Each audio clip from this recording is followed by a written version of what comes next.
Oh, okay. So, good evening, everybody. Good evening, everybody. This is the September 24th, 2019 meeting of the Millbrae City Council. Can we have roll call, please?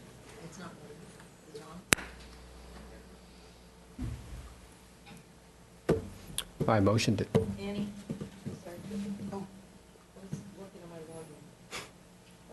All council members are present. Thank you. And would the winners of the poster contest like to help me start the Pledge of Allegiance? All stand up, please. Right. Put your hands on your heart. You ready? Okay. I pledge allegiance to the flag of the United States of America and to the republic for which it stands, one nation, under God, indivisible, with liberty and justice for all. Okay, thank you. You guys did a great job.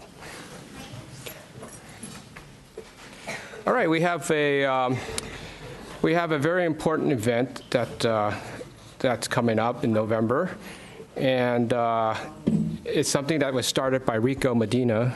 He didn't start it, but he brought it to attention of the mayors in this county, and the person who started this campaign is from the city of Berkeley, and she's the chief of staff in the mayor's office, Jacqueline McCormick.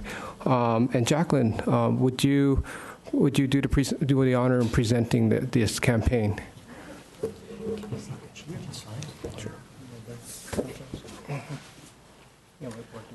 I believe the mayor has some posters. Have you? Yes, thank you. Sure. You're actually getting your own Millbrae posters. But back in 2017, there were a lot of events. We called them events in Berkeley, for lack of a better term. A lot of hateful rhetoric that was coming to town. And after the tragic events of Charlottesville, we were really quite panicked as a community, afraid that we would have a similar incident because of the protests that were scheduled for the next week. We wanted to do something in the mayor's office that the entire community could take part in, because many people wanted to come out and stand in solidarity, but many wanted to participate but yet wanted to stay home. So I asked the mayor, I said, we need to do something. He said, well, check with Lena Wolf. She wants to do a poster. So I gave her a call, and within a couple of days, she created these posters that said Berkeley Stand United Against Hate. Well, Oakland heard about it, and within a day, the two cities had started a GoFundMe campaign. We both ordered 20,000 signs, and in Berkeley, those signs were gone in a day. By the time the week was over, we had 14 cities engaged in this event. And we were approached about a year later from an organization called Not in Our Town, who has been forming and organizing communities specifically in recovering from incidents of hate. They asked us if we would consider doing something more than one time. And so we've created what's called United Against Hate Week. Our first inaugural week was last year. We're asking communities to get engaged, to have organizations within your community you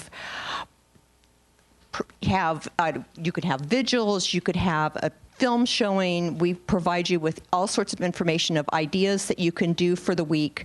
The intent of this week is to start creating those kinds of bonds and communities that can support the community in case hate happens and to prevent hate from happening in the future. We're really excited to be expanding to the South Bay, and this is my first city council meeting here for this event, and I'd love to have you show you this little tiny video that we did last year that's going to be running again this year. So again, we thank you for your participation. Just get in touch with your mayor's office. We will connect you, our group will connect you with all sorts of ideas and support you in any way you can, whatever you can do in your community. And we thank you so much for getting engaged.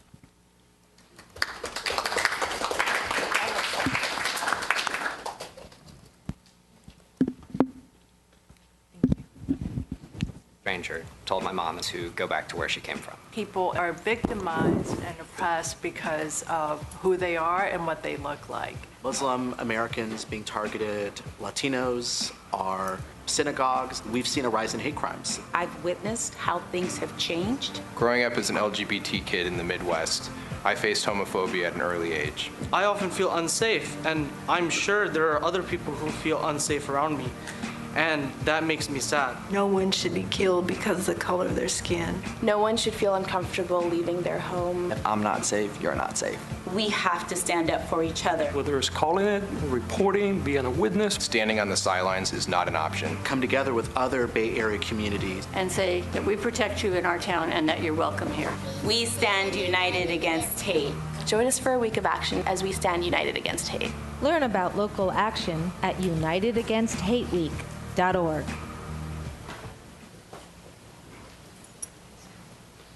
Okay, Jessica, so we just want to commemorate and thank you for you and the City of Berkeley for what you've done.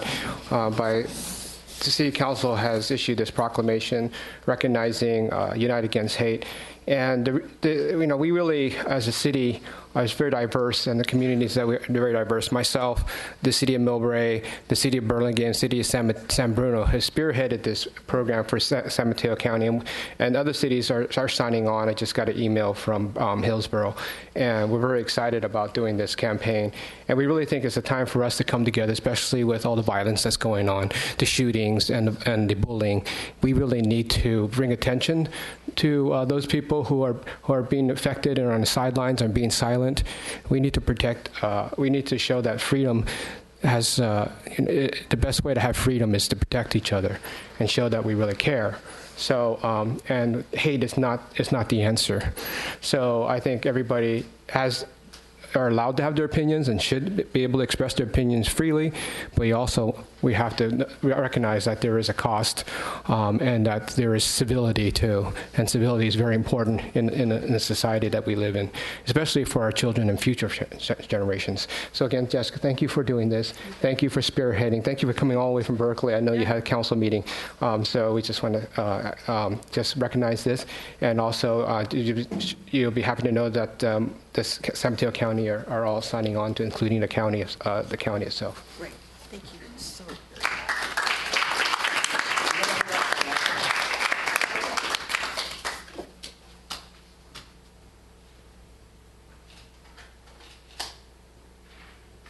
You guys want to come down and get a picture too? Yeah. Sure. Okay, great. Do you mind? No, I don't. Keeps me from council meetings.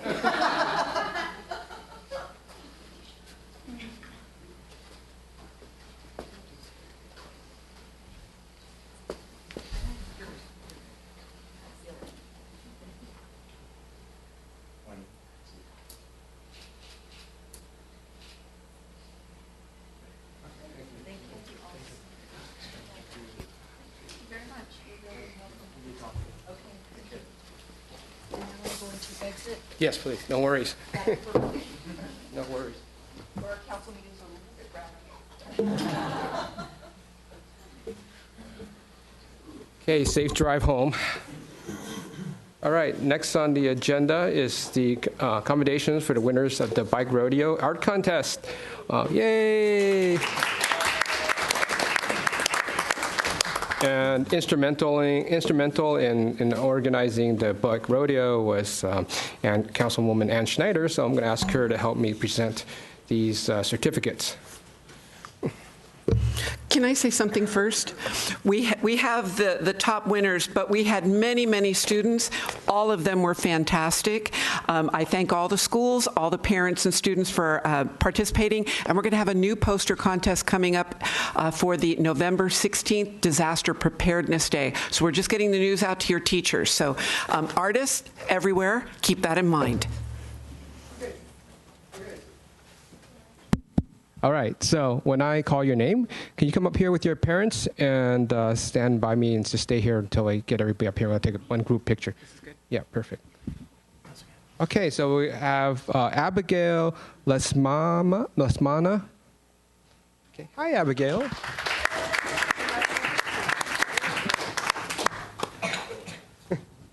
All right, and then we had Aiden Fang.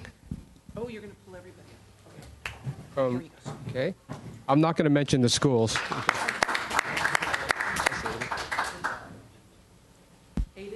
Come on up. There you go. Yep. Aiden, here we go. So you can show up your artwork.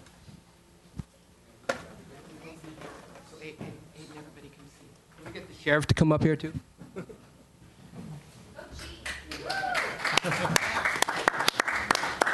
Steve Conkle used to be, what was it, a running back? Okay, Daniel Chen is the winner, but he's not here. Yeah. And Malina Ulagana, I've totally messed up your name, I apologize. Malani, she's not here. Nicholas Lamb, I understand, is here. Good job.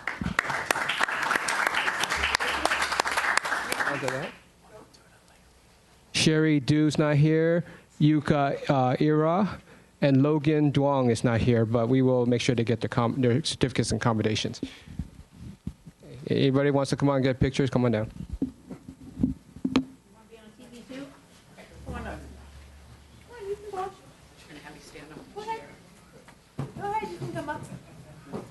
Oh, you want it? Everybody?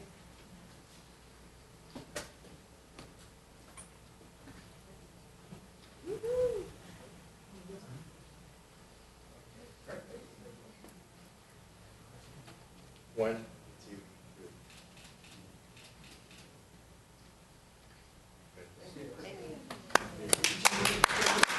So your artwork will be displayed on television and elsewhere. So congratulations and thank you for participating. It's a very important issue about working on bike safety and pedestrian safety, especially for children.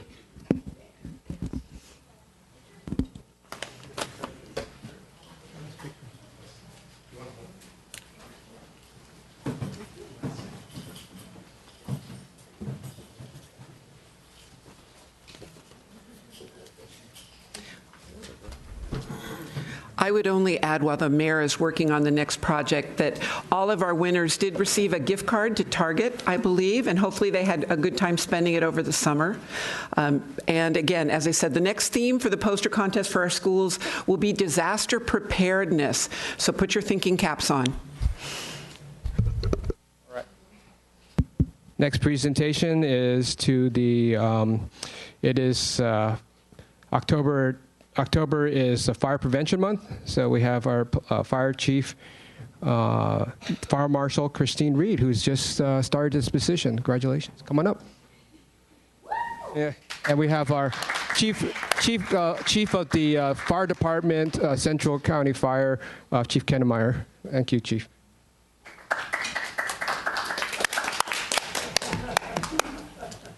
Get over here for a second.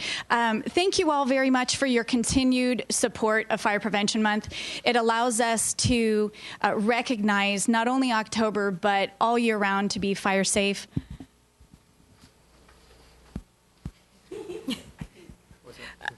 I guess camera angles were important. But we really do appreciate it. It gives us the foundation that we're able to talk to the public, not just in October, but all year round about being fire safe. And by your leadership, we're able to promote that as well. So thank you again very much. Appreciate it. Okay, and I also understand we're going to be working on fire breaks around residential homes, especially near the canyons. And so we know that nowadays. Anyway, we have this proclamation. Chief, would you like to come up here too? Thank you.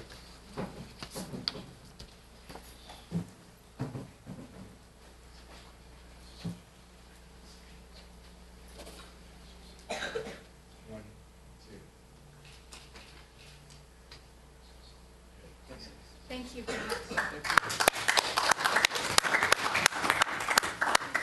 Okay, and now, not the least, we have a presentation by the Millbrae Rotary Club, and they're going to present on the Mayor's Cup and also Riptides, I believe. Are you going to talk about Riptides? Presenting about that, but I sure can. Well, okay. Well, okay, if you want to. Maureen asked me to, but you can. Yeah. Better if you do. No, I can definitely talk about the Riptides. That's actually with Millbrae Community Foundation is doing their first ever concert. It's a benefit concert. Closer to the mic. I have to go over here. Okay. So the Millbrae Community Foundation will be presenting the Riptides. They do Beach Boys type music, so it should be a whole lot of fun. If you're interested in attending that, it is at the Cappuccino High School Little Theater. It's this Friday, and it's getting pretty close to being sold out. So you should get online and get your tickets right away. You can go to the Millbrae Community Foundation website for information about that event. But I'm here representing Rotary tonight. We're partnering with the City of Millbrae, and we're presenting a golf tournament on October 24th. It is to benefit the restoration project for the Millbrae Recreation Center, as well as Rotary's youth projects. And so it'll be October 24th. We cordially invite all golfers, anyone here tonight and anybody who might be viewing this recording, please come out and support your city by coming out and having a good time golfing on October 24th. It's a Thursday. For information about the Rotary Millbrae Mayor's Cup, you can go to bit.ly/millgolf. And all the information is there, and you can sign up then to play as a golfer. Also, we have opportunities for local businesses to promote themselves and to show your support for the Millbrae, especially the rec center, and youth programs that we have. And so there are a number of sponsorship opportunities, and that's open for about another week. And so again, you can get that same information at bit.ly/millgolf. And we will promote your business in a variety of ways if you're able to help out as a sponsor, or potentially to give a prize for our raffle. But it's a great cause. It should be a really fun event. It's a reasonable price. It's $175 a person. It's at the Crystal Springs Golf Course, so just here in Burlingame. It's close by. So thank you very much.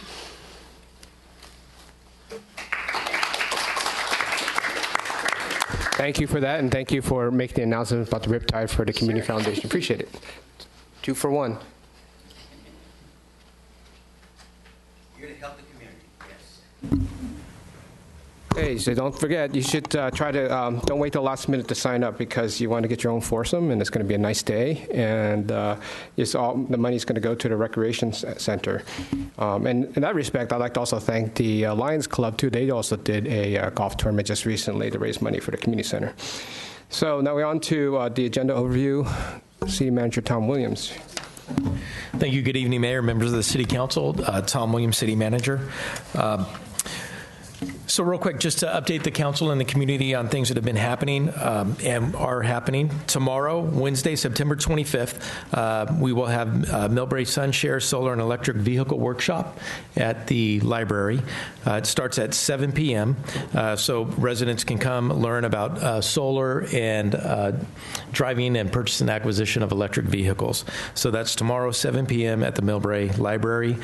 For further information, people can contact 650-259-2444 or log on to the city's website. Also, on Thursday, October 10th, we have a traffic calming community workshop. This is the second workshop that the City of Millbrae will host. And the objective is to look at and listen to the community to improve our streets and make them safer. It will start at 6:30 p.m., and staff will lead the community discussion and identify areas, again, in local residential neighborhoods to reduce speeds and just make both pedestrian and vehicular circulation safer. It will take place in the Chakotay Room, again, 6:30 p.m. on October 10th. That is our traffic calming community workshop, and people can visit our website for further information. Also, the Orchard Supply and Hardware site, as I think everyone knows, that's been vacant for almost a year. That property is owned by the San Francisco Public Utilities Commission. We have worked through our economic development efforts to try to attract a business to that area, and we were successful actually in working with Target. Unfortunately, as it stands right now, SFPUC and the Water District released an RFP for just a 5-year term.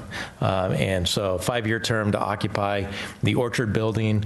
Those proposals are due the end of September. So we will know more once SFPUC receives responses to those proposals. We hope to continue to work with them in the long-term interest of the community, both in terms of what the needs are of the residents, in terms of shopping, but also the fiscal impacts associated with that vacancy with the city of Millbrae.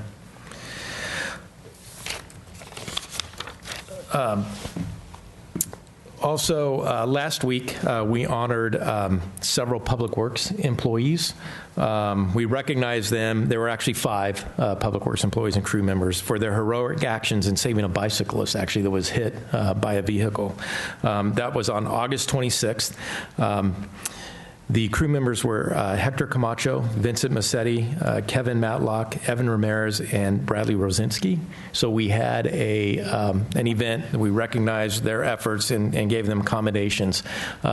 Somebody had witnessed, one of them had witnessed the accident. The bicyclist was bleeding profusely from the arm. Our Public Works employees stopped traffic, implemented traffic control. They also stopped the bleeding and administered first aid while the ambulance showed up. So it was great that they took the initiative and really helped save this person that was hit by the vehicle. So hats off to our public employees for that great effort. Also, as many of you know, over the past 3 months, we've held the Beats and Brews on Broadway. It's been great success. We'd like to thank, of course, our Millbrae Recreation Department and Public Works staff and all the staff for putting that together, City Council, as well as Caccio Plumbing, Cadence of Millbrae, Fiddler's Green, Papes Meat, Bacchus Winery, and Marshall Realty for sponsoring the event. It was such great success that we were asked to do one more, but we will end on a great event. Weather was terrific, and start off probably next May as we continue our planning for the season. And then lastly, I just wanted to, or second to last actually, we still have 2 vacancies on our Cultural Arts Advisory Committee. So anybody that's interested in joining a city committee and helping make a difference and improve the city can look on the city's website and apply for those 2 vacancies to our Cultural Arts Advisory Committee. And then lastly, our community garden. It's all sold out, and we have a waiting list. So that's been a great success. Next big project is dog park. So that will be on the agenda, and we'll see about getting the dog park implemented. So with that, Mayor and Council, I'll move to the agenda. Tonight, item number 2 is also calendar of events, reports and bills and claims. We have a report out of closed session from the September 10th, 2019 closed session. Item number 3 is approval of the meeting minutes for the regular meeting of September 10th, 2019. There are no oral reports this evening from committee or commission chairs. After item 4, we move to public communication, and that's any member of the public can speak for 3 minutes on any item not on the agenda. After that, we move to our consent calendar. We actually have no items on the consent calendar this evening. It is a first. And moving to public hearings, we actually have no public hearings this evening. Item number 5 is existing business. This is to consider approval and use of the design build delivery method for the Millbrae Recreation Center project and authorize the issuance of a request proposal for construction management and project management services. Moving on to item number 6 under new business, we're looking to the council to provide guidance and recommendation for 2 resolutions that will be considered at the 2019 League of California Cities Annual Conference coming up in October. And the last item under new business, item number 7, is information report on our disc golf course that we're preliminary planning for. After that, we have council comments, and we had a closed session previously this evening, so there's no closed session after tonight's regularly scheduled meeting. So with that, Mr. Mayor, I think we will publicly report out of closed session for the meeting September 10th, 2019. Okay, thank you. Thank you, Mr. Mayor and members of the council, members of the public. The council did meet in closed session at the end of their prior regular meeting on September 10th, 2019. It was a closed session to discuss real property matters, and there is no reportable action to offer to the record on that particular session. I thought I would take the opportunity also to report out on the record so we don't forget the closed session that you just held. So the council just had a special meeting called at 6:30 prior to our regular meeting now to discuss in closed session a matter of litigation. It is a workers' comp claim that has been ongoing for some time regarding a former employee, Gene Peter. The council gave instructions and authority to hopefully settle this matter, and no specific action to report. Thank you. Okay, thank you. Okay, so on to the minutes. Anybody want to motion to approve the minutes? Second, please. You were calling a motion? Yeah, it was. Okay, call your votes, please. The minutes passed unanimously. Well, the suspense is over. I'll call for anybody wanting to speak on items that are not on agenda? Okay. No consent, no public hearings, on to existing business.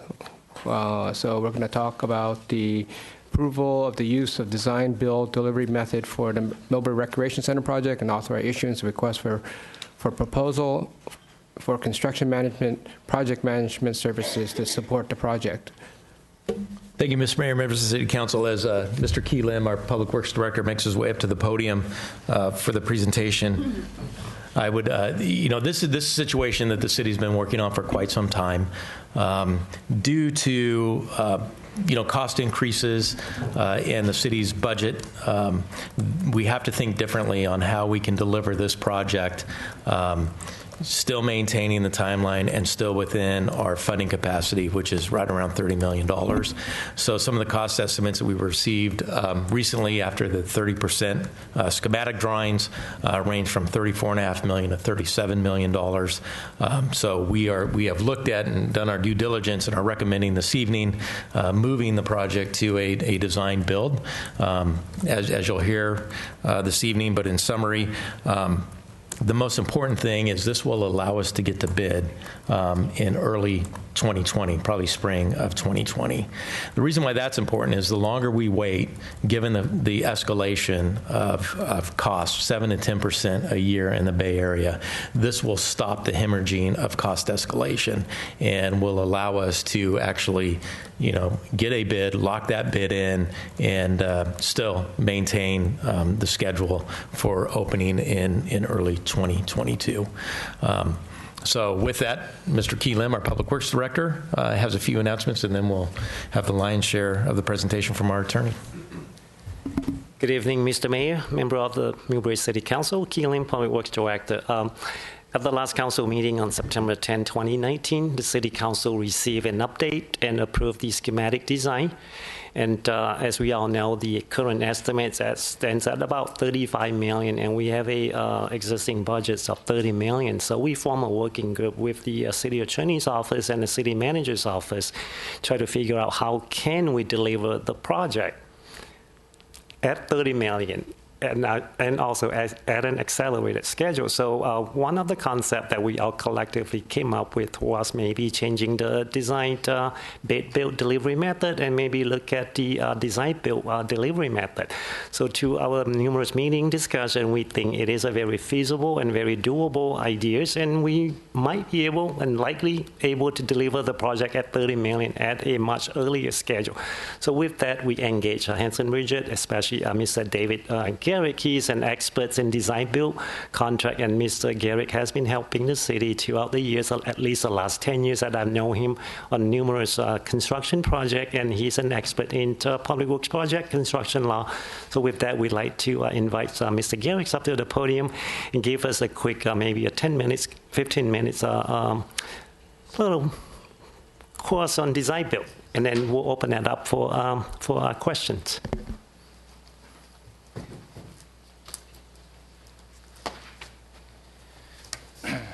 Thank you very much, Key, and thank you to the mayor and to the city council members for having me here. Very happy to be able to talk about design build and how it might fit with your Millbrae Recreation Center project. So I've got some slides here, and I think probably will take me maybe 15 minutes or so. Happy to take questions as we go or at the end. Just a quick, I guess, couple words about myself. I'm a partner at Hanson Bridget in the government group with Joan Kastman, and as Key mentioned, have been specializing in public works and infrastructure projects for a number of different public agencies over the last 10 years or more. And that includes advising on alternative project delivery methods like design build. And I would say over the last 5 to 8 years, I've been involved in probably 10 or 15 design build projects and have sort of seen how those work and seen the benefits when the delivery method is a good fit for a project. Okay, so with that, why don't we move to our first slide here, where this just provides kind of a quick overview of the features of the design build contracting method. So the main points here are that it's a single contract between the owner, in this case the city, and the design builder. And the contract combines both design services and construction services. And the award under the applicable statutory authority can be made on a best value basis, which I'll talk about a little bit more as we go. Okay, this slide summarizes the statutory authority for design build contracting that's available to the city. So pursuant to SB 785, which went into effect back in 2015, a new set of public contract code sections were adopted, and those are in 22160 through 22169. And those provisions authorize local agencies to use the design build contracting method for projects over $1 million. Local agencies is defined to include cities like Millbrae. Design build entities include a licensed general contractor member of the team, as well as a licensed architect and engineering member of the team.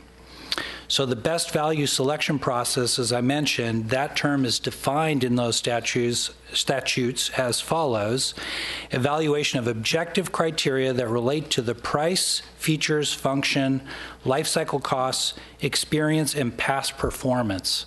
So this is really one of the main advantages of design build, in that the city is able to consider all of these substantive criteria and substantive factors of their design build entity proposers, as opposed to just price, which is really the only evaluative criteria when you're awarding on a traditional design bid build basis.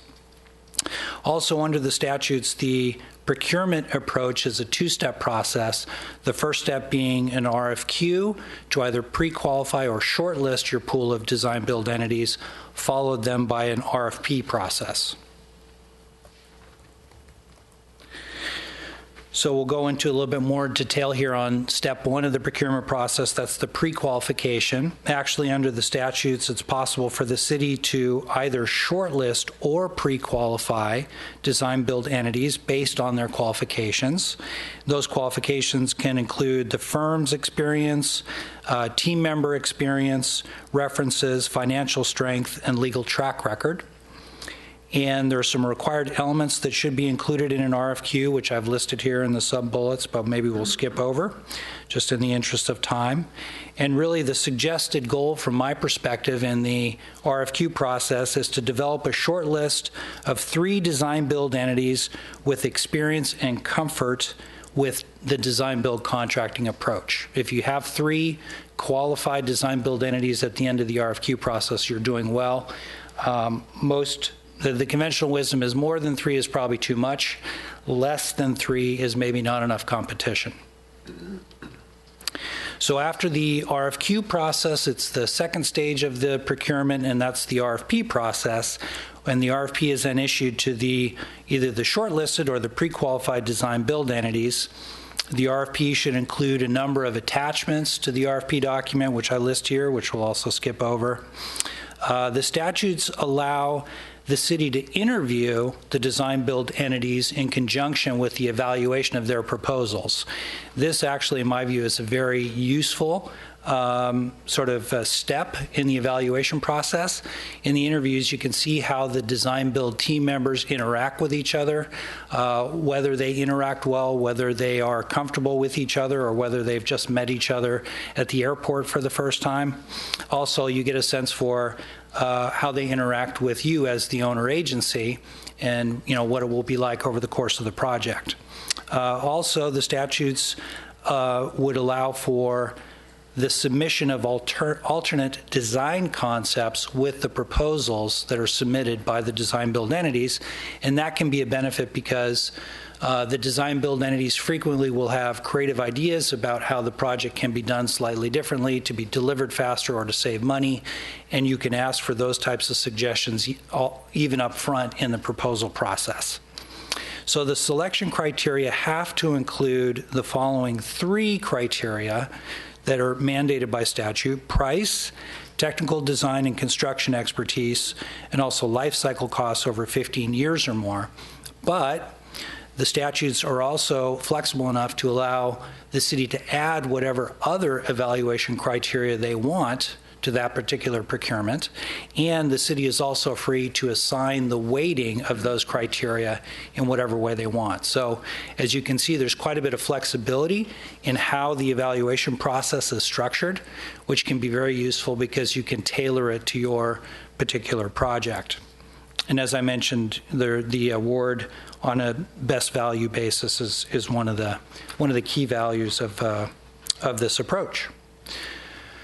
So now, just for context, I have a couple slides on comparing design-build with the traditional approach, which is the approach known as design-bid-build, or also low-bid construction. So the key features of design-bid-build are there's 3 distinct phases. First, the design phase, where the city would hire a design firm, either architectural or engineering firm, to develop a 100% design to completion. And then in the second phase, take that design package in a invitation for bid, which it advertises and then solicits bids for. And then in the third phase, after the award to a contractor, then you have the construction phase. And so really the key point here is that there's 2 separate contracts, one between the city and the design firm, and one between the city and the contractor, which is fundamentally different from design-build, where you have a single contract for both the design and the construction. So just a quick look at some of the potential pros and cons of the traditional approach, design, bid, build. So under the positives, design, bid, build is a standard process. It's been around for decades. It's well understood in the construction community and the bidding community, and also among public agency and procurement staff. Also, under design, bid, build, the owner has complete control of the design because you've hired your firm to develop that design to 100%, and you can have whatever oversight and comments you want or revisions during that design phase so that you have it exactly the way you want it. Some potential downsides to the traditional design, bid, build approach. The owner takes all the risk for the design documents. If there are errors and omissions in those design documents, once they are included in the contract for your construction, those errors will come back to the owner, and the owner will be responsible for those. It's also a longer sequential process to do design, bid, build, because each of the 3 phases has to be done in order, and they can't overlap, and that results in sort of a longer project time frame, which then brings into into play the idea of construction cost escalation, as the city manager mentioned, which estimated in the Bay Area today is roughly 7 to 10% annually. There's also an incentive for the contractor on a traditional design bid build project to seek additional compensation after they win the low bid, right? So because they're competing on price alone, after they may cut their profit down to below what they're normally accustomed to, and in some cases when they're really desperate, they may even cut profit entirely out of their bid. But then after the award, they have an incentive then to try and make up what they cut out of their bid, either in the form of requested change orders, and if those aren't granted, then at the end of the project, construction claims. And as a result, we see more change orders and claims on design bid build projects, and there are frequently more contentious relations between the owner agency, the city in this case, and the contractor. Okay, now sort of to compare, we'll look at some of the pros and cons of design build, from my perspective. So some of the potential positives, there's a single point of accountability for the design and the construction. If something's going poorly on the project, whether it be design, whether it be construction, the city would approach the design builder and ask the design builder to fix it. On the traditional design bid build approach, if there's a problem on the project, it's frequently difficult to determine whether it's a design issue or a construction issue, and you may get finger pointing between your design firm and your contractor, and it's difficult to sort out. So that single point of accountability is quite useful under design build, and it reduces the number of change orders and claims. Also, the best value award process allows the city to consider substantive criteria, not just price, as we talked about previously. It's also sort of conventional wisdom and backed up, I think, in academic studies that in many cases design build allows for faster project delivery. One of the main reasons for that is that the design build entity can do some of the design work and the construction simultaneously. They may get going on some of the early stages of construction, like grading, for instance, before they're 100% done with some of the details of the design. And by doing those two phases at the same time, they can condense the overall schedule. There's also evidence that backs up the idea that there's greater cost certainty on a design build project than there is on a traditional design bid build approach. On average, the design bid build approach experiences about 30% cost increase from the time of award through the end of the project through change orders, whereas on design build projects, it's in the neighborhood of 5 to 6%. Also, design build attracts high quality builders and collaborative design teams.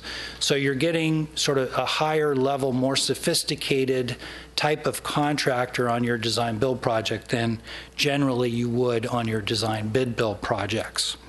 There are some potential cons or downsides to design build.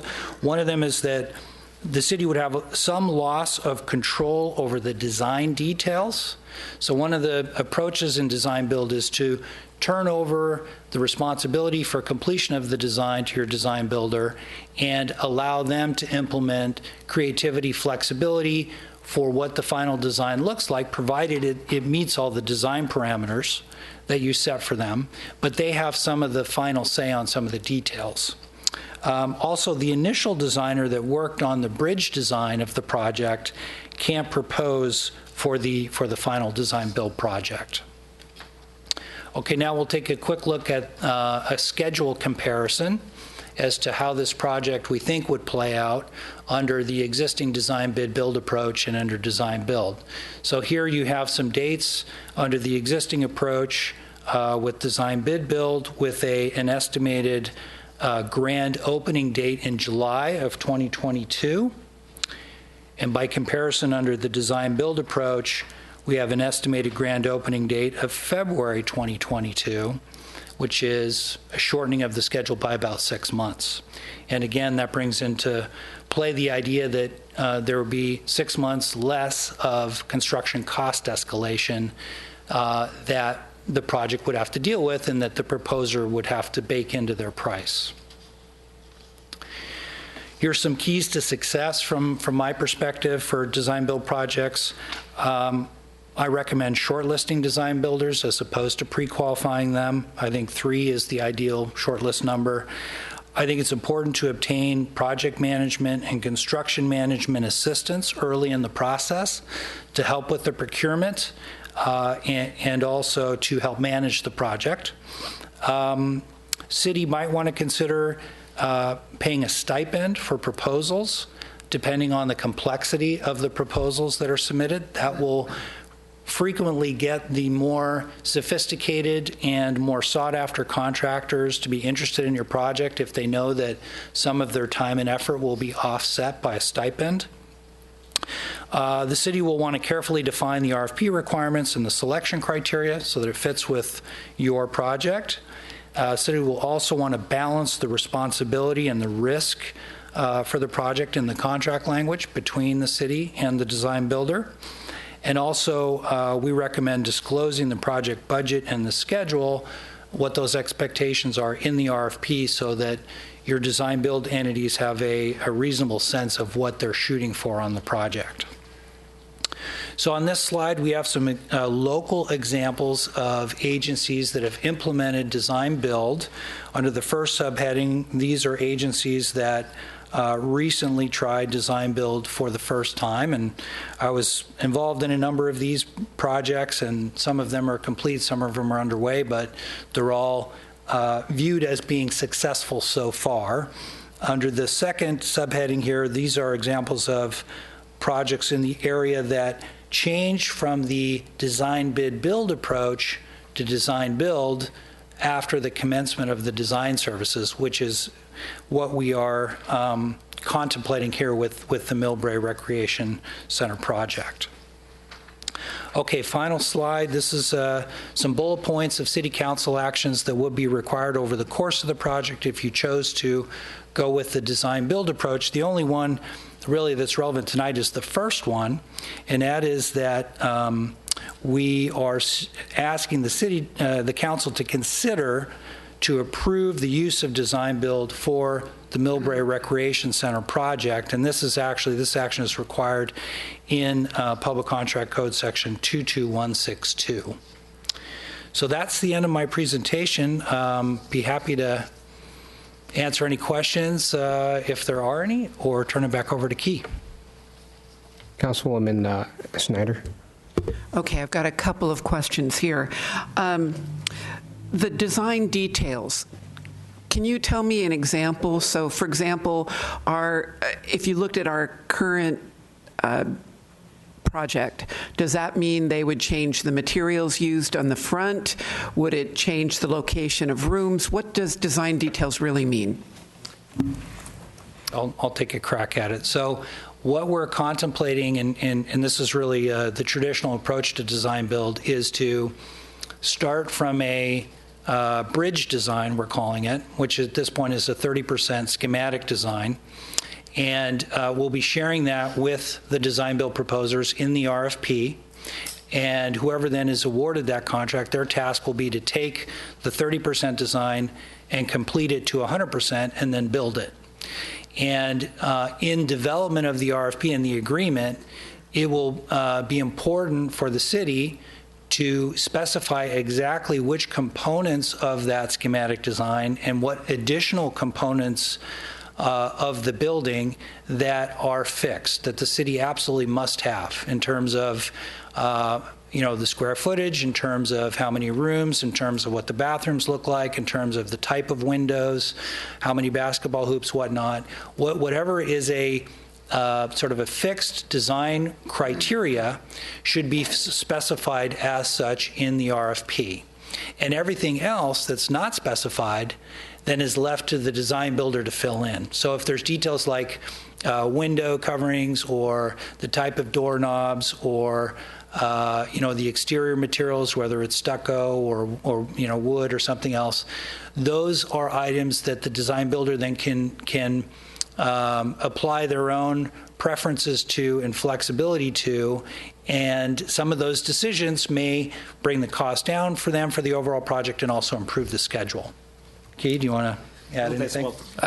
If I may also, so there's that, and then there's also, in us analyzing this, the building at 30% design, the schematic, it is a complex building in terms of its foundation, in terms of its structure.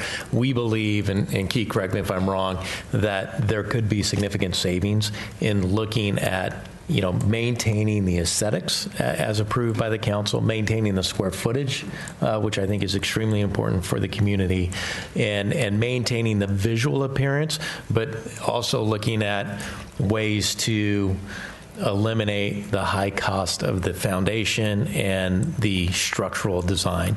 So, for example, it could be the very large community room. That structural, the spans are very, very expensive. It may be through value engineering that we have columns in the room that would significantly reduce the structural cost of that building. And so those are the types of things that we can look at. So instead of having a large room, we may have to live with columns to shave a few $1 million off of the structural cost. So visually, I think that there's high value in that in square footage, also the functionality of the buildings, but we believe that there are again, to simplify the building, for lack of a better word, look at the height, HVAC systems, drop ceilings, that type of thing, that we believe there's savings within the building that, honestly, if you didn't see it, you would never really know the difference. So in the RFQ process, then, do we stipulate that those are kind of the things that we're looking at, or do they come in blind and just try to bid based on the 30% schematics? Or talk about the 30% schematics? So, yeah, we wouldn't really share the 30% bridge design until the RFP stage. The RFQ stage really will just be to review qualifications of the design build entities and trying to determine which of those potential proposers will qualify for your shortlist. And so later then, in the second stage, in the RFP stage, that's when they will see the 30% schematic design, and that's where they will see the model design build agreement, and also the design criteria that the city wants to be fixed that they absolutely have to meet, and then by contrast, what else is open and what they can be creative with. So with the RFQ, would you be coming back to us, staff, to say this is what we're putting into the RFQ? Or are you just going to take from our decision tonight and run with it? And then I have a follow-up on that. So probably not in the RFQ, but in the RFP, yes. The reason I ask about the RFQ, I work in the solid waste field, so quite often we do work in RFQs for qualifications, but one of the things we learned to add was what was a company's history in terms of their relationship with the people they had contracted with. Would we look at something like that? Yeah, absolutely. Yes. Do you mean in terms of construction claims, history of construction claims? It could be as simple as good relationships, but then going into the details of what does a good relationship mean. Because that helps you figure out how many change orders and cost overruns there might be. Those are all relevant questions that I think would be useful in an RFQ. Okay. And I will say, if I may, it's a comfort level of the City Council. If you would like us to bring back the RFQ, we can certainly do that. And I only had one last question. Today I went to the ribbon cutting of San Mateo Community College's first environmental science building. It's gold LEED standard. It's 22,000 square feet. It's gorgeous. Today the view was gorgeous. It's beautiful. It was $45 million. I think is this the? In San Bruno. I don't know if that's the one. The designer was. I may have worked on that, yeah. Absolutely stunning. Yeah. But, oh my gosh, $45 million. It's the one that has the floor-to-ceiling, two-story glass windows with a view of the Pacific. And today was perfect. Yeah, so that's really probably not a good model for this. I mean, it's beautiful, and if you've got a lot of ways, sure. But I mean, it had marble floors. It's gold LEED, so that's more expensive. The reason I mentioned that it's maybe not a model for this project is those windows, and also I think some of the floor tiles were late owner-initiated changes that that the district had to have, that they were not specified in the initial design criteria or in the initial scope of work, and they were sort of very, very expensive add-ons, which the district paid for, of course. But apparently it turned out very well, so that's great. I think it's going to help them be able to rent the building, which is one of the returns on investment for it. But beautiful building, but oh my gosh. Oh my gosh. Okay, let's move on. Councilman Pappin. The district paid for, you mean we, the taxpayers, paid for? Okay, I think one question that's going to come up is the status of funding. I get the point that we are trying to avoid accelerated costs. So if the city manager could let us know, the public anyway, that we have the funds to go forward, should we take this step? Is that correct at this point? Yes. The chief executive of San Mateo County and I have been communicating, and the $14 million loan that they have committed, that's still a commitment that's affirmed.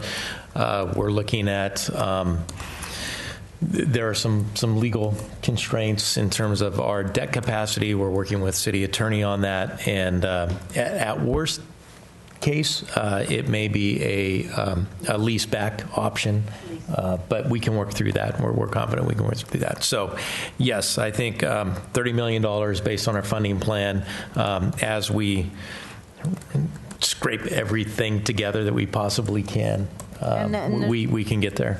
Okay, and there's been local fundraising with the Lions Club golf tournament. There are funds being raised outside of this, hopefully some significant funds.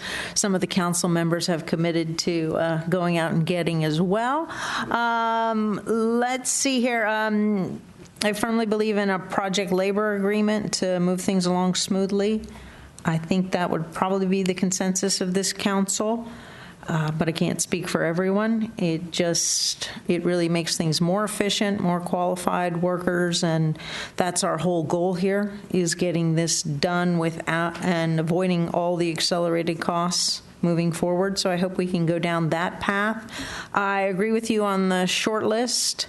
If we can get that, it will help us move more quickly here. We were, going on 3 years now? Since the fire, so if we can get it done in the next... July 21st, 2016. 2016. Just over 3 years. So if we can get it done by 2022, that would be excellent. That's my birthday month, so go right ahead and do that. Thanks. I think this is an excellent way to go. I really applaud staff and council here for proposing this. We need to get this moving here. We've had some minor setbacks, but if we can stay on track, I think that would be exceptionally beneficial to the public moving forward. And again, for anybody who's watching, the accidental fire, the kids that did it cannot pay for this, and we were fully insured. So we're moving forward for what seems to be a wonderful project for a much larger population, and I think a really good investment for the city of Millbrae. Thank you. Vice Mayor. Thank you for working on this. I think this is a good direction to go in.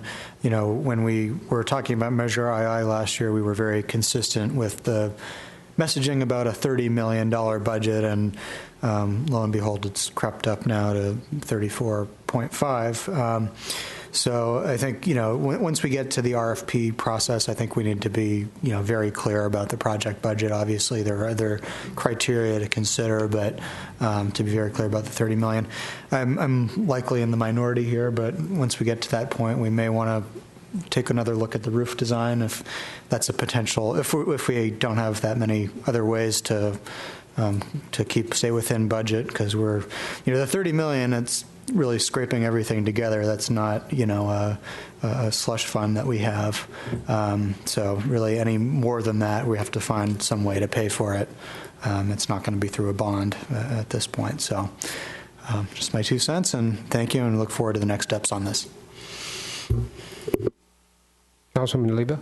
So I would agree pretty much with everybody here. I was just a question with regards to discussing a roof line to the future. That would come up in the RFP process, and because the 30% design, would that include the roof design?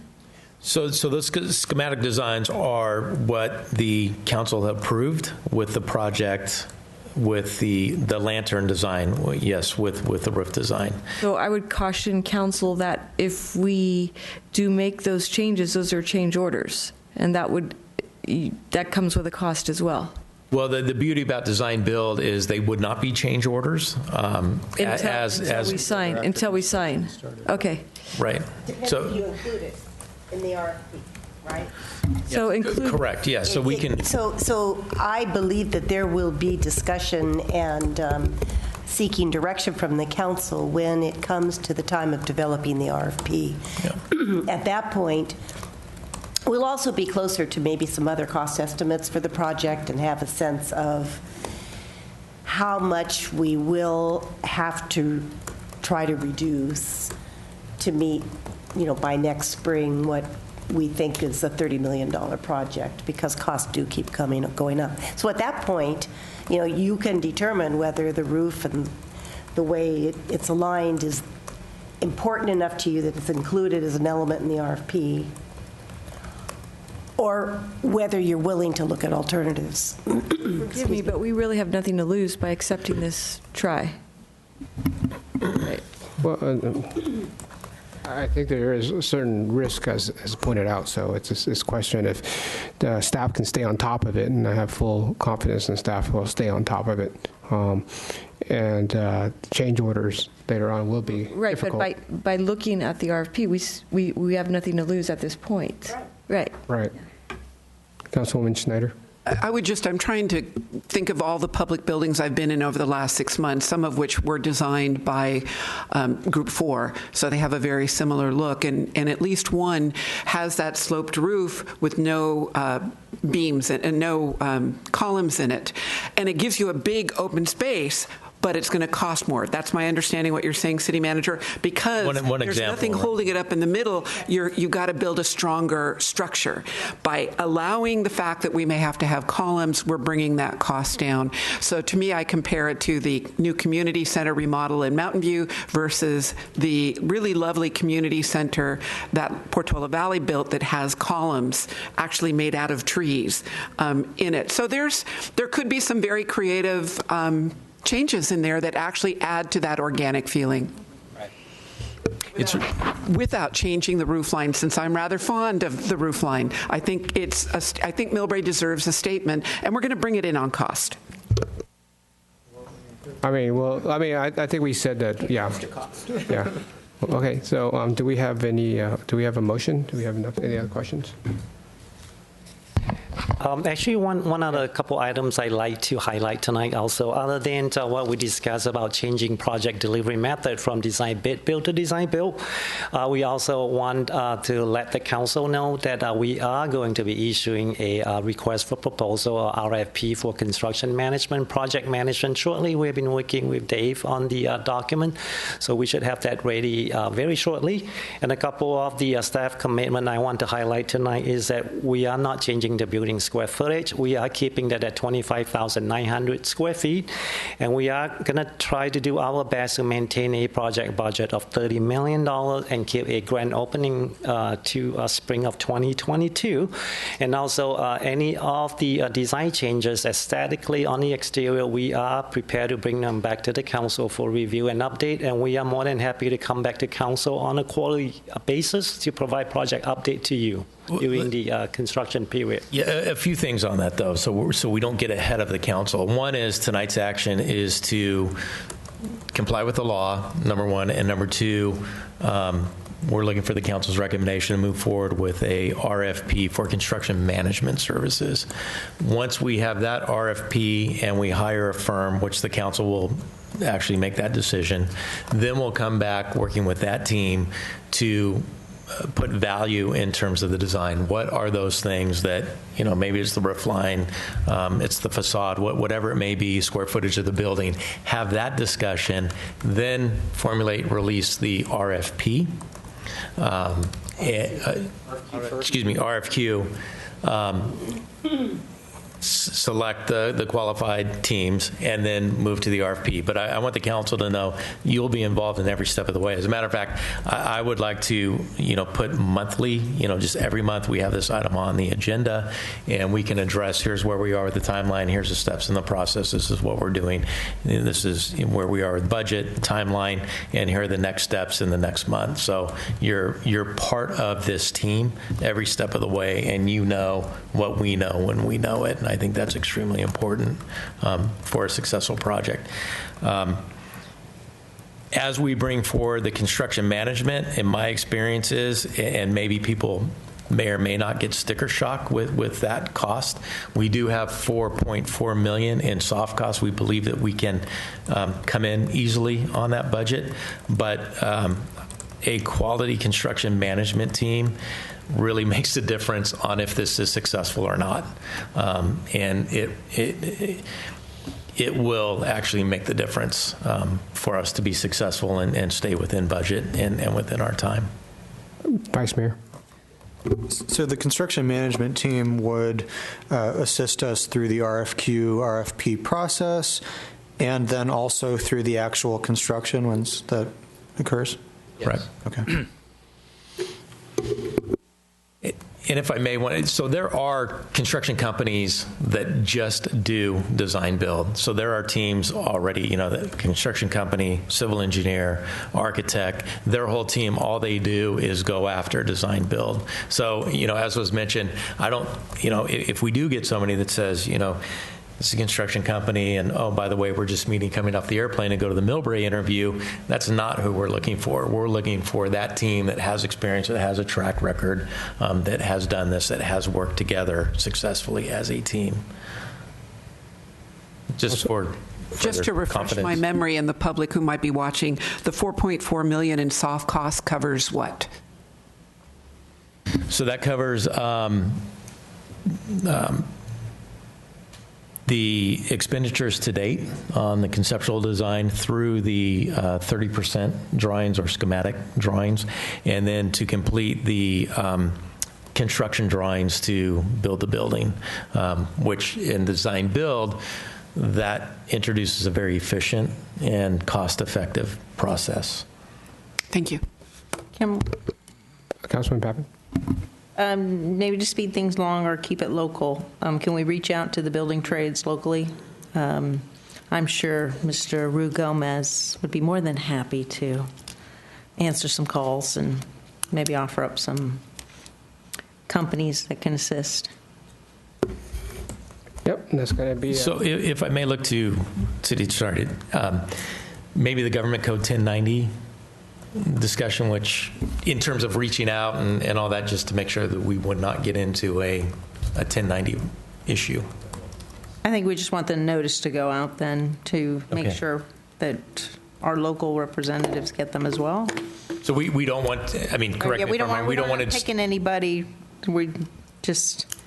So if I'm understanding correctly, Councilmember Pappen, you're suggesting to get notice of the project out to local trade unions so that they're aware of the opportunity to bid as subcontractors, as members of the design build teams? Yeah, and they probably, I don't know exactly who they know, but they may know design build teams locally that they've dealt with that are already in the area. I'm not suggesting anything otherwise. Right, outreach to... I want to make sure our outreach is as big as possible. Right, outreach I think is useful and important to sort of get the word out about the project, also advertise, of course, once we're at the RFQ and RFP stages, yeah. Vice Mayor Holder. So if we were to pursue a project labor agreement, where would that happen along this timeline? That's just where I was going, which is the clear way of letting the local labor unions know that we have this project coming online. We would start thinking about that now, because we should have a project labor agreement in place before we put out the RFQ and the RFP. I don't know if, have you been involved with a project labor agreement? Tangentially, yeah. Tangentially. Yep. So that is, if that is the desire of the council, we should move forward with that immediately, because I think it's very important for interested firms who may seek qualification to be considered to know that that's a ground rule. So we need that now. And that is the perfect way, Councilmember Pappen, to let the labor groups know that this project is coming online. And for anybody who's watching too, we suggested this with Safeway going in, and that project turned out beautifully, and it came in on budget and quickly. So it's a matter of work. If we can work with the locals, the quality of workmanship, and just they take a pride in getting it done early. So I think we benefit from all of that. But I do believe this would be the first time the city has entered into a project labor agreement. So that is taking it all to another step, that we will have an official agreement as the city of Millbrae with the local trade unions and the labor commissioner that says that we will be requiring any future contractor, design build team to use only union labor. And I so that's worked out. Yeah, I think the school district might have done it with their last bill. I'm not sure, but we could look into it. I know that we did. Caltrain did it for the electrification project. Okay. So we do have we have experience. Vice Mayor, did you have nobody else? Okay, can we take a vote?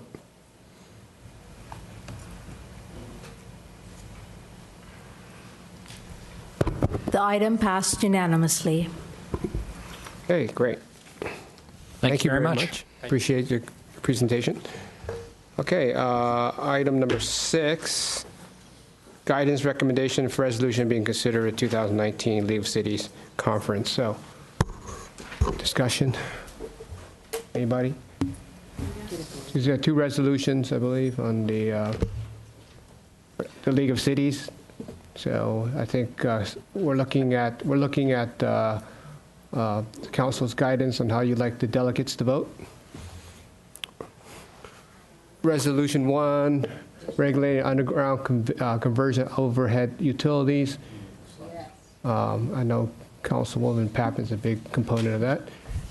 Absolutely. I have a comment on that one too. Okay, what's comments? Well, for the public then watching, this resolution would try to bring more money into undergrounding high power lines, especially those that fall under a set of criteria.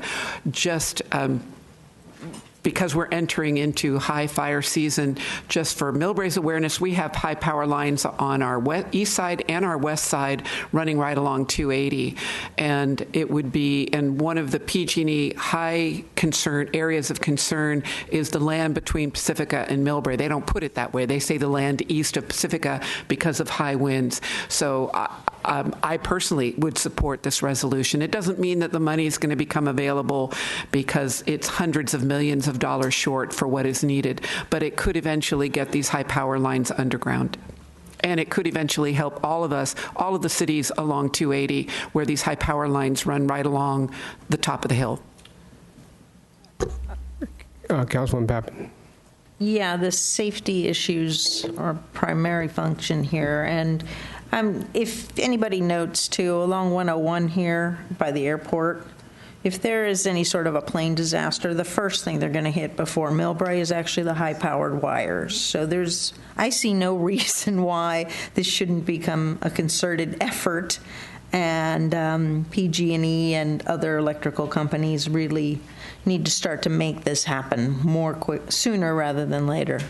And I'll also note, too, there was legislation recently on the Paradise Fire and a bunch of other major disasters where they actually had to pass legislation so that it forced them to put the new wiring underground. So unless we do something like this, it's not going to happen. So I definitely support this resolution. Okay, so basically this is a resolution by the League of Cities. It's a government, it's a government kind of a trade union sort of thing. So made up of electeds, fire chief, police chief, city managers, planning staff. And this doesn't mean it's going to become law. It just means that they're going to lobby on behalf of the cities and members of the California League of Cities to get this into a law. A bill will hopefully become a law. So that's what we are voting on. So resolution 1.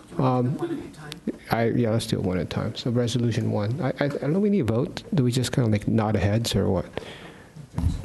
A vote is what the League of Cities would like? Yeah. Consensus from the Consensus, good. No, I don't think we need a vote. I don't think we need to vote. The delegate. The delegate decides. Yeah. So, okay, I think I have overall consensus. Okay, so resolution 2. Voting on Giving the delegate the authority to vote on It's non-binding, but yeah. So we're giving guidance to the delegate to vote. Yay for resolution 1. So resolution 2 deals with international transboundary rivers and pollution thereof, which chemicals and waste and toxins getting into rivers that are shared by Mexico and the United States, particularly Southern California. So I think that's also a no-brainer for me. I would support that. No-brainer for me, too. Okay. So they're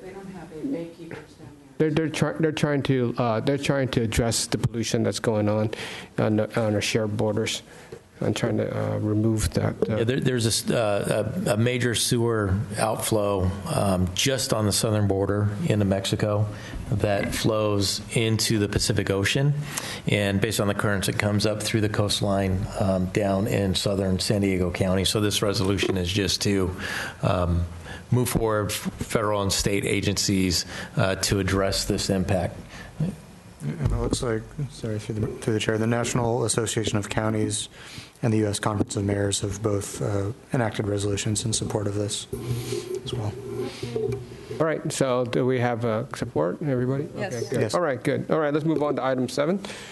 Information report. Is it action item or informational? It says informational report, I'm confused. So you want us to accept the informational report? Okay.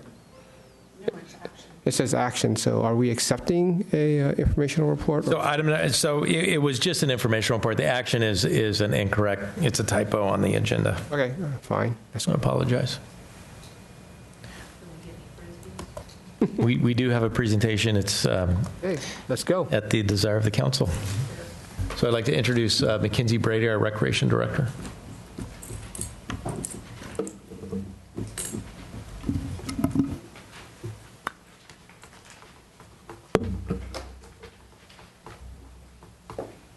Good evening, Mayor, members of the City Council. I'm Mackenzie Brady, Recreation Director, and just wanted to talk with you all for a few minutes regarding a conceptual plan for a Millbrae disc golf course.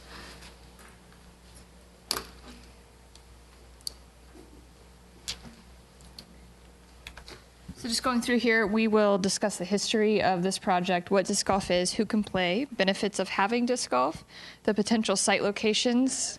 Hold the mic closer here. Hold closer. Closer, got it. Okay. Potential site locations, the timeline for what we're looking at, and next steps.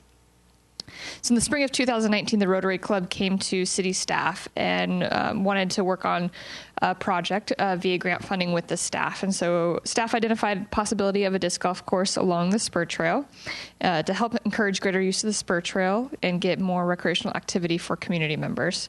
So we are still working with Rotary staff right now to see if this is an appropriate use and amenity along the spur trail. So what is disc golf? How many of you have heard of disc golf? Oh, yeah. All right.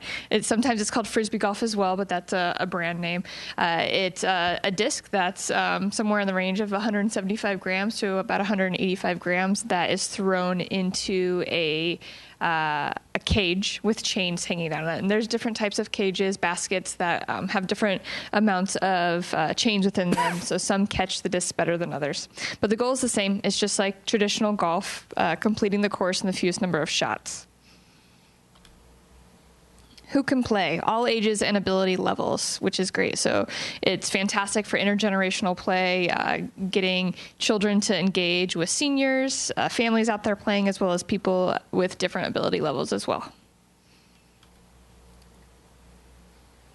Can you read that? Benefits. So we can utilize land areas that are not very desirable or usable for other reasons. So areas that have trees and a lot of brush, those areas can be used. We can also help to increase the traffic along the spur trail to limit vandalism and any other potential questionable activities. It's a high benefit to cost ratio. Low capital and maintenance costs. When you're maintaining this, pretty much you just need to maintain the fairway area, sometimes in between around the tee as well. Minimal liability issues, minimal impact to existing trees and plants. If there are any issues with young trees, we can put cages around them to help them from being, if they would be hit with a disc. It can be played year-round, as I said before, enjoyed by beginners of all ages and ability levels. And it would also help the Recreation Department to offer more activity while we do not have a current recreation center. So as you can see here, this is the first potential site location. So as I'm going through these different 5 site locations, this would be all of the disc golf area. So this would be one portion of the potential disc golf course. So this is along Millbrae Avenue, and you can see over in the left corner of this picture is Mosta Grove Park, and then working towards the baseball field. So right there, are you all familiar with the footpath in that area, that bridge, the footbridge? So starting around in that area would be the potential start of baskets. So well out of the way of potential traffic along Millbrae Avenue. So 3 to 4 baskets along that area. 1 practice basket within Rotary Park. So right there in that open space on the north side of the park, just allowing people to practice their putt. Called putting. Josephine Wass or Optimist Park. So as people transition from the spur trail section along Millbrae Avenue through Mosta Grove Park, they can cross over to Rotary. And as you all are familiar with the TDA Article 3 grant that is currently finalizing design, the bike path would go across Millbrae Avenue, along Ashton, and then take a left on Chadbourne, and then El Paseo, and then the back way into Josephine Wass or Optimist Park. So that would be the same path that disc golfers would take as well. And so in Josephine Wass or Optimist Park, the designer that we walked this path with was actually very excited about this location and said it was a great location for baskets, and it would be a lot of fun to put baskets in this area. So looking at 2 to 3 baskets within this place, this park. The next location is between Hillcrest and Taylor. The spur trail is actually pretty open in this area and doesn't provide a lot of obstacles, so we would potentially work with parks to plant trees in this area to provide obstacles and provide more fun for the disc golfers. The next location is from Taylor over to Richmond, a potential 2 to 3 baskets if possible. It is a tighter space, and then there is that significant hill over there on the north side closer to Richmond Drive as well. But we'd want to make sure that there are baskets close to Taylor Middle School for the middle schoolers to engage in this activity, as well as the Boys and Girls Club. So the timeline, here we are, September 2019, to present this informational report. In October, I believe by October 8th, the designer will be presenting us with an idea, a conceptual area of what he would say would be the best areas to put the disc golf baskets. Take the design back to Parks and Recreation Commission in November. Take the design back to Parks and Recreation Commission in November, and then bring it back to City Council for final review and approval in December. In January, we'd bring back the course rules and bylaws to you like we did with the skate park, prep the site in March, and have a soft opening in April, and hopefully our first annual disc golf tournament in May. All right, we'll just be moving forward, hopefully. If you all have great opinion on this, we would move forward with Rotary to secure funding and finalize this. Any questions? Yeah, I'm I'm in support of it. I have a couple of questions. So it looks like is this 9 holes that you showed us, or 18? It's anywhere from, it's not necessarily 9 or 18, but I believe it was anywhere from 9 to 13. So most courses would be 9 or 18, but you could have anywhere in the middle. So some folks could play a certain section if they want, and then maybe later come back and play another section. So it doesn't all have to be together. And I like the idea of cages around the trees to protect. At the Lion Golf Tournament, I was at the beginning of the 3rd hole, and most of those golfers hit the trees dead on. So I think that's a great idea. Consider that. The Community Enhancement Advisory Committee has still been working on trees. So tree planting program, I'm glad to hear that you are considering trees. There could be some cross into other committees that maybe you might want to bring in on that. And that section between Hillcrest and Taylor has a remnant orchard in there. So some of those trees are actually really, really old fruit trees. Is that on the east side? The southeast side of Yes. Okay. I think they're old crabapple trees. We walked it trying to figure out what they were, but I think they're crabapples in there. But tree options are there, and our first Adopt-A-Spot is right at the beginning, right at the sign right there. So we'll protect the Adopt-A-Spot location? Yes. Okay. I think that's, and the last thing, when you and I had talked about this, you were going to start farther down on the spur, closer to the skateboard park, but it's now moved farther forward. So there's still the chance of putting maybe a dog park there by the skateboard park, by the bathrooms?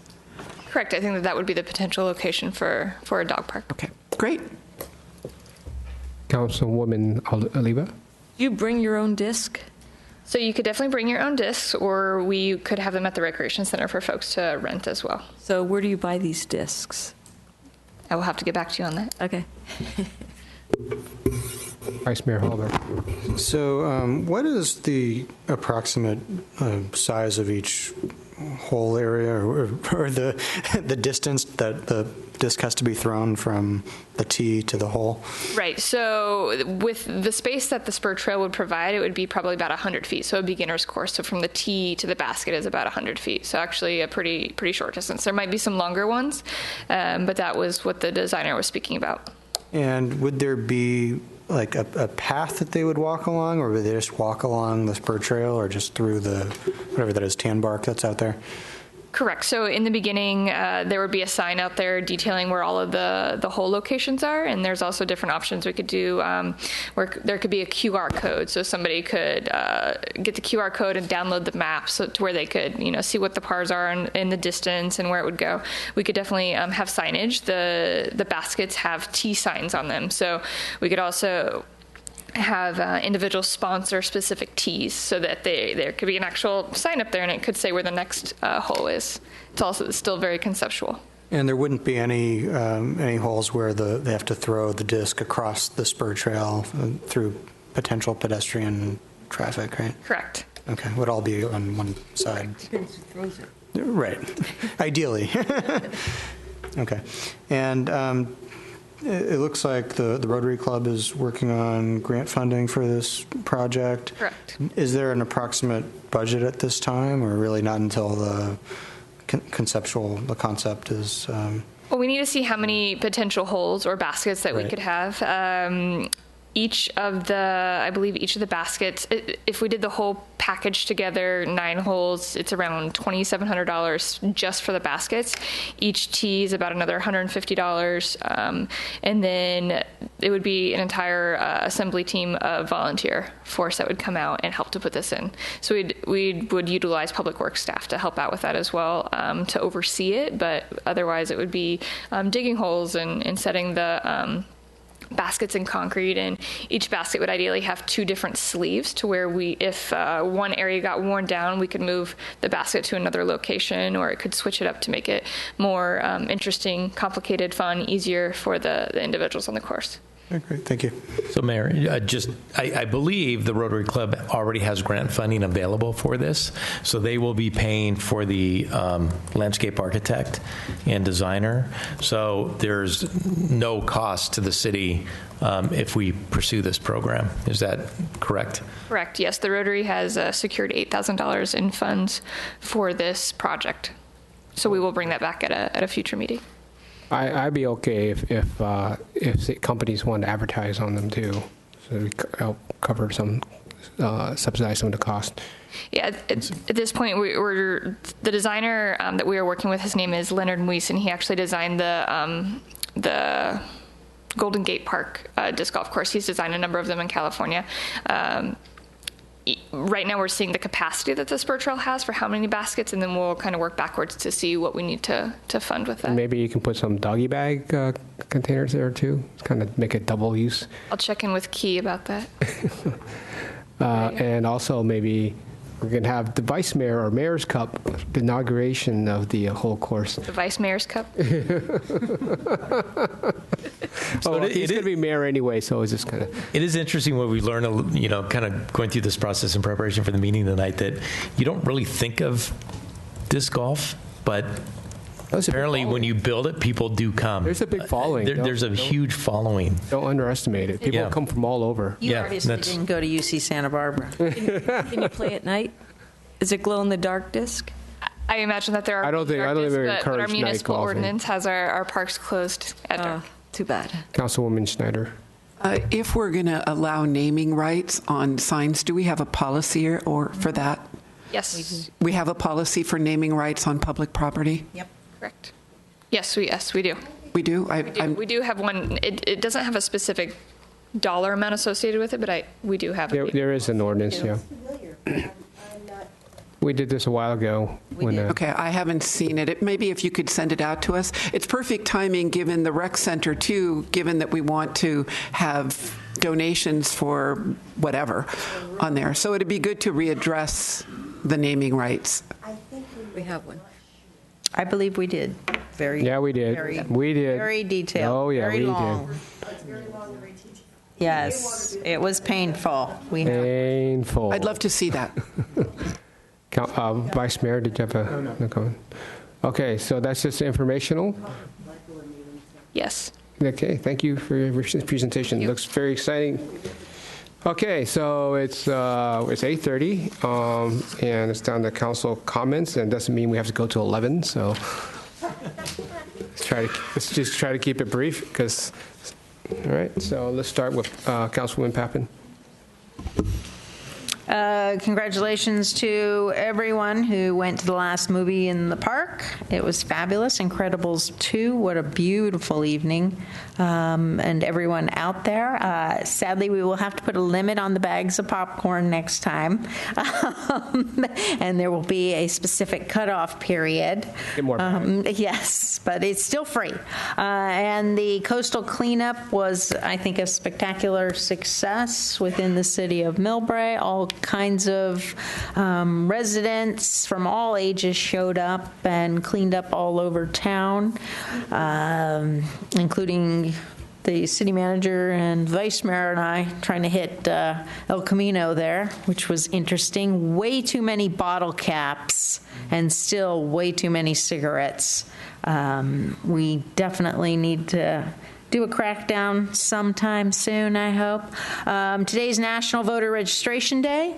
So please, if you haven't registered to vote, you can do all that online. Congratulations to our local Superior Court Judge Mark Forkham, after 32 years of service, is retiring. Thank you so much for all those years of service. And you start out as an elected Superior Court judge, and so knocking on doors and really getting out there. But his 32 years of service has been exemplary, so thank you very much. Maybe we can get a resolution from the council. At least.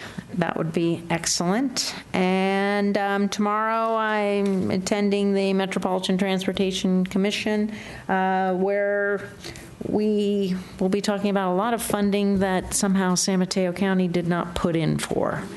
And it's disturbing.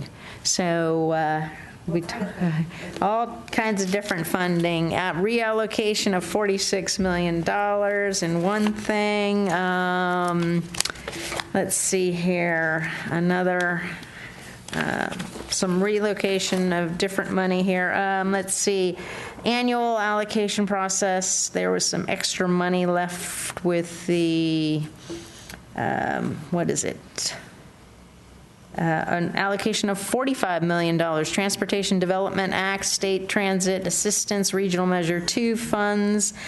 4 operators in Solano County ended up getting all that funding, and it doesn't look like San Mateo County put in for any of it. So hopefully we will get on track to we seem to leave a get lot some of money these on the additional table. funding as they come available. That's all I have. Thank you, Mr. Mayor. Councilwoman Oliva. Okay. Let's see, started on the 11th. We met with the mayor on the subcommittee for homelessness, and we had Life Moves attend that meeting along with representation from our sheriff's department. We're headed in the right direction, and actually it was a fantastic meeting with a lot of good ideas that I hope that we can implement soon in our city. On the 12th, we had Beats and Brews. That was a great night. I had a wonderful time, and I'm looking forward to seeing that next year. On the 13th, we had 2 tables from the city of Millbrae attend the Sal fundraiser, the Sheriff's Activity League fundraiser, and it was very, very nice to see everybody from Millbrae there. It was very proud to, and I thank you guys all for showing up for that committee that I sit on, and it was amazing. The stories are an inspiration, and you know when you're doing the right thing when you get to hear what we heard. So thank you guys. Okay, the 16th was a Lions golf tournament, and then of course the 21st we've already talked about the coastal cleanup. So thank you. Vice Mayor. Okay, last night I attended the Millbrae Sister Cities Commission meeting, and there was a representative from the Dongguan Economic Federation that was there, a large city in southern China, and they are interested in pursuing a friendship city agreement with Millbrae. They made a presentation, and the commission may consider that at a future meeting. They also attended the commute.org meeting last week. There was a presentation on the Caltrain business plan, very similar to what we had seen in our previous meeting. And with commute.org, there have been some issues recently with the shuttle provider. It's improved, but I think in the coming months we'll be considering whether to exercise the option with that provider and continue service, or whether to pursue a new provider. And with the San Mateo County Library JPA met yesterday. We discussed the budget for the year, and there was an announcement of a couple of new vehicles that they will be adding to the library fleet in the next year. One is the Maker Mobile that will have 3D printers and different types of maker technology that they'll be bringing around place to place. And then there's also a new vehicle that's focused on early childhood education up to 5 years old, and will have books and materials and other types of interactive exhibits and things like that to promote early childhood education, and they'll bring that around throughout the county. Also, last week, the State High-Speed Rail Board announced that they were approving the preferred alternative for the San Francisco to San Jose project section. There was nothing in that announcement about the Millbrae station, so either it was not really part of the alternative. Maybe that's something that'll come at a future time, but at this point it appears that there really have not been different alternatives that have been discussed for what the station will look like, and what they're presenting is still incompatible with our specific plan for the area and developments that have been approved there. So I don't know if it's even worth furthering communication with the High-Speed Rail Agency at this time, but it certainly wouldn't hurt to continue to push them on what the station design will be at Millbrae and how that integrates rather than conflicts with our economic development. Yeah, I think it risked about, $14 million the way that they're designed. It could risk $14 million if we're going to use for a community center. Is that a true statement? So high-speed rail configuration, will that risk part of our negotiations with BART and development? it would impact, well, a couple of things. I'll look to the city attorney, make sure that we don't talk about anything not on the agenda. But number one, we are pursuing the inconsistency and compatibility with high-speed rail's plan with our adopted specific plan, as well as the impact, I think, Mayor, to address your question. Yes, it has a significant impact on the approved TOD1 project and puts in jeopardy 488 housing units, of which we would not collect the development impact fees that could go to funding the community center. And I had a call from Assembly Pro Tem Kevin Mullen's office, and I think that he's interested in helping us resolve that issue with high-speed rail. So I'd like staff to schedule a meeting for me and the Vice Mayor to meet with Assembly Mullen. If I might, the City of Brisbane formally issued an objection. Not sure why. Millbrae has not sent written objections so that we are clearly on the record. Whatever we tell high-speed rail staff obviously doesn't go anywhere, and we need to formalize our objections. High-speed rail was present when we voted to approve our projects. They made no objections. As far as I'm concerned, they waived any objections they have, and their approved plan, that's too bad for them. So I cannot reiterate more clearly, if we do not write a written objection, then we're just talking to no one here. So this city needs to go on the record, as Brisbane did, as to formal objections.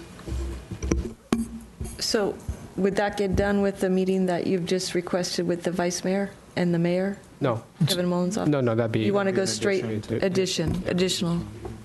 So we make it an agenda item? Not if we're going to write a letter. We don't need an agenda. I think the mayor or whoever city manager could sign a letter stating objection. I don't think that would require Yeah, the mayor will sign a letter on behalf of the city council.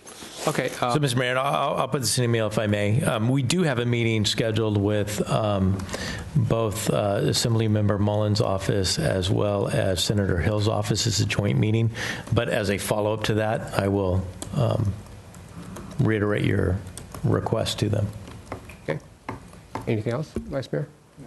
Okay, Councilwoman Schneider. In terms of reducing city workload, the Grand Boulevard Initiative has formally changed its structure. It is dropping the sort of public participation. The working group has dissolved now. They believe that they've done most of the work that they need to do, and they're now moving most of the workload down to the staff level, so there won't be that semi-quarterly meeting that the Grand Boulevard had. They think that maybe they'll have an annual convening, which, of course, elected officials will go to, but it won't quite be the same thing, and or maybe tours on that. So that is the last of the Grand Boulevards. City Clerk Elena, you can take that off our workload. It is no longer in our hands anymore, which is a shame just when I think the northern part of San Mateo County is starting to really move along our El Camino Real. City Manager mentioned the Millbrae Community Arts Advisory Committee, where we are still 2 people short. And I just want to draw attention to how successful this committee has been in the last year. They brought the art show back. Great announcement. Everyone has to go to Living Spaces because our very first utility box mural has been completed by 2 students from St. Dunstan's. It was completed over the weekend. Please go look at it, and hopefully we'll be bringing them back for recognition in a future council meeting. The one that's going to be done by the student from Taylor is in the works. That utility box is in the vicinity of the post office.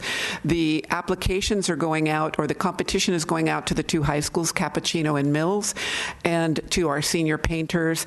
They're also working on a short sort of a beta test of a musical program at the gazebo, and thankfully the city manager now is going to bring Beats and Brews to be passed through or worked with the Cultural Arts Committee, and they're now beginning to look at murals on Millbrae, or murals around Millbrae. So this committee is actually doing a great deal of work. The 3 women serving on the committee they work closely together, they have a good time, but they could use help. So please, please fill out that application. We would love to have you. BPAC, the CCAG BPAC is meeting this Thursday. Cities will be representing their grants for that, so I know that the City of Millbrae is preparing to make a presentation. That is actually a very important part before we all go and score the grants, and it's going to be very competitive. It always is. There's never enough money to go along, but very competitive. The Emergency Services Council met the end of last week. Of interest was San Carlos and Redwood City Fire Department did their first evacuation drill. And they used, I thought it was great, they used the Boy Scouts to put out the door hangers for the targeted area, which were 300 homes in a very hilly area. And they practiced how to get people out. They originally had 30 homes that volunteered. 13 actually worked on it that day, but they learned about where the problems might be in traffic. And at the same meeting heard that in Belmont, they didn't want to have an evacuation drill. It wasn't really an evacuation drill, but an Amazon truck tipped over, and it took 6 hours to move this Amazon truck out of a very hilly part. So had there been a disaster, how would you get those people living in very hilly areas out? So they're going to be sharing with us, all of the Emergency Services Council, their notes, their door hanger recommendation, and I'll be passing it along to the city. But kudos for them for doing the first evacuation drill I've heard of in my 4 years of being on the Emergency Services Council. With that, Chief Kammeier left, but at our fire subcommittee that the mayor and I attended the end of last week, very busy last week, there are 200 homes in Millbrae that the fire departments are looking at as the first area to really be looking at defensible space. I also recently attended a wildlands fire summit meeting at the College of San Mateo put on by the Sierra Club, and the main reason for fires that they're learning are both sparks coming from the air, but something called firebrands. And firebrands can run at least a mile ahead of a fire front. Those are chunks of wood that are catching on fire and burning. So I have been in lieu or getting ready for our first disaster preparedness day on Saturday, September 16th at the Millbrae Library. It'll move indoors if it should rain that day. Have been preparing my own house here in Highlands, and I have discovered trees over our power line, trees over our phone lines.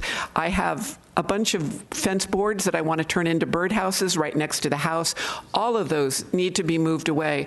And one of the things that we'll be doing at three goals of Disaster Preparedness Day is get your Go Kit, begin to look at defensible space around your home. Not begin to look. Let's start doing the work that you need to do to get your homes ready, and a communication plan, how to contact family members outside the area in the event that we are subjected to a fire. You don't want to jam the cell phone lines. You want to make one phone call. That outside family member or friend becomes the central point of communication for you. So at our disaster preparedness workshop in November, we're going to have separate trainings on these things, and I'm very grateful. Chief Kunkel is in the back of the room, but we're moving forward on this, and it should be a great event. And Hillsborough just had one, and they had an earthquake house.